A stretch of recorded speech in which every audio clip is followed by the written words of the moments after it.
अगर मैं आपसे कहूं कि बजट 2026 के अंदर बिहार को जो मिल चुका है, बिहार सपने में भी कभी भूल नहीं पाएगा। आइए देखते हैं कि जब 1 फरवरी को निर्मला सीतारमण आकर पूरा का पूरा भारत का बजट को पेश करती हैं, तो उसके अंदर बिहार को वो कौन से ऐसे फायदे मिलने वाले हैं जो कि आप इसी साल देखोगे और हर साल देखोगे। आइए देखते हैं ऐसा क्या होने वाला है। आप देखने की कोशिश करोगे तो बजट के अंदर बहुत सारी चीजें पास हुई थी। अरे जैसे कि कहा गया था कि इनकम टैक्स स्लैब का हर चीज वैसा रहेगा जैसे पहले से था, बस आईटीआर को थोड़ा सरल कर दिया जाएगा ताकि आप आसानी से भर लो। उसी के साथ साथ जैसे एआई को लेकर और भी बहुत सारी चीजों को लेकर अनाउंसमेंट किए गए थे। तो चलो ये तो देश के लेवल पर हो गई।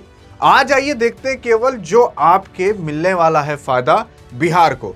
जैसे कि अगर आप देखोगे टेक्सटाइल इंडस्ट्री को लेकर मेगा टेक्सटाइल पार्क बनाने की बात की जा रही थी, तो ये सारी चीजें तो टेक्सटाइल कपड़ा से रिलेटेड, उद्योग से रिलेटेड, ये सब फायदे तो आपको गुजरात, अहमदाबाद, मुंबई वहां सब मिलेंगे।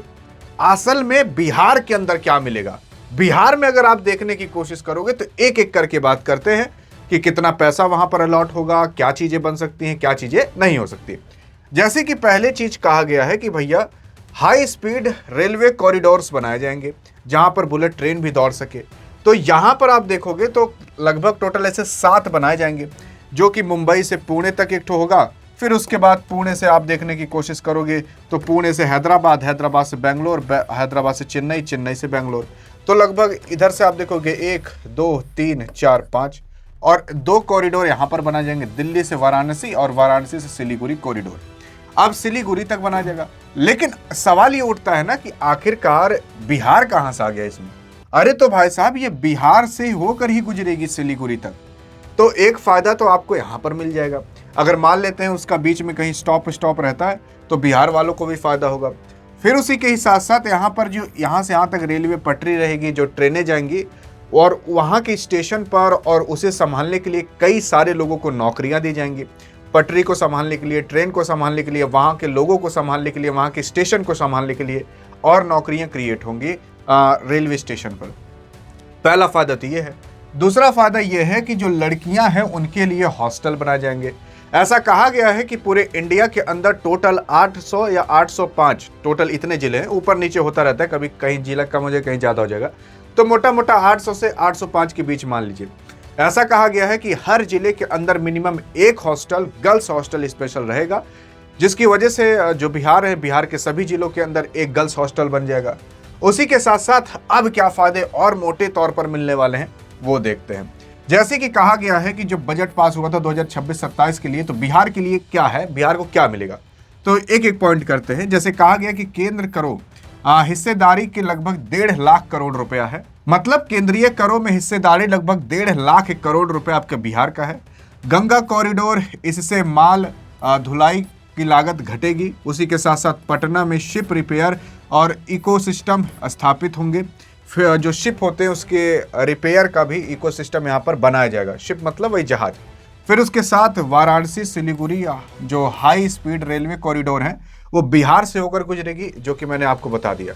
तो टोटल अभी ये 4 ऐसे मुख्य चीजें हैं जो कि आपके बिहार को मिलेगी। पहला, केंद्र करों में हिस्सेदारी लगभग 1.5 लाख करोड़ रुपया। दूसरा, गंगा कॉरिडोर, उसी के साथ साथ इससे जो माल धुलाई है उसकी लागत घट जाएगी, मतलब फायदा होगा। फिर उसके साथ साथ पटना में शिप रिपेयर और इकोसिस्टम भी बनाए जाएंगे। वाराणसी सिलीगुड़ी कॉरिडोर जो गुजरेगा वो कहीं और से नहीं, बिहार से होकर गुजरेगा। फिर देखिए, अगर देखोगे तो पटना, मुजफ्फरपुर, गया जैसे टियर 2, टियर 3 शहर को विकसित किया जाएगा। क्योंकि जब निर्मला सीतारमण पास कर रही थी ये पूरा का पूरा बजट, तो उसके अंदर टियर 1 सिटी को छोड़कर बाकी टियर 2, टियर 3 सिटी को लेकर कहा गया था कि यहाँ पर लगभग कई लाख करोड़, आई थिंक 12 लाख करोड़ से भी ज़्यादा पास किए जाएंगे ताकि ये ग्रो हो सके। तो ये चीज़ आपको बिहार के अंदर ज़्यादा देखने को मिलेगी, क्योंकि वहाँ पर अक्सर टियर 2, टियर 3 सिटी ही देखे जाते हैं। फिर उसके बाद विकास के लिए 5 साल में 5,000 करोड़ रुपया मिलेगा। आपको नहीं मिलेगा, मतलब वहाँ की सरकार को। पंचायत और नगर निकायों के केंद्र की सीधा फंड मिलेगा। जो पंचायत है और जो नगर निकाय हैं उनको केंद्र से सीधा फंड मिलेगा। केंद्र सरकार मतलब मोदी से आप मान सकते हो डायरेक्ट। जो पंचायत यानी कि गांव के स्तर पर है और जो नगर निकाय हैं उनको डायरेक्ट केंद्र से हेल्प मिलेगी और वहाँ से फंडिंग मिलना चालू होगा। एमएसएमई के विकास के लिए 10,000 करोड़ का फंड छोटे कारोबारियों के लिए उठाए जाएंगे, यानी कि जो छोटे कारोबारी हैं उनके लिए लगभग 10,000 करोड़ रुपए उठाए जाएंगे, जिससे छोटे कारोबारियों को भी यहाँ पर फायदा मिलता हुआ दिखाई देगा। तो टोटल आप देख सकते हो 1 2 3 4 5 6 7 8 ऐसे पॉइंट है जिसमें आपको अनेकों फायदे मिलने वाले हैं। तो बिहार के अंदर बजट के लिए टोटल इतना सब कुछ रखा गया था, और बाकी क्या रखना चाहिए था बिहार वाले आप अच्छे से बता पाओगे। देखते हैं आप क्या कहते हो। अधिक जानकारी चाहिए तो इस वीडियो में मिलते हैं, तब तक जुड़े रहिए डियर गुरु से। जय हिंद, जय भारत।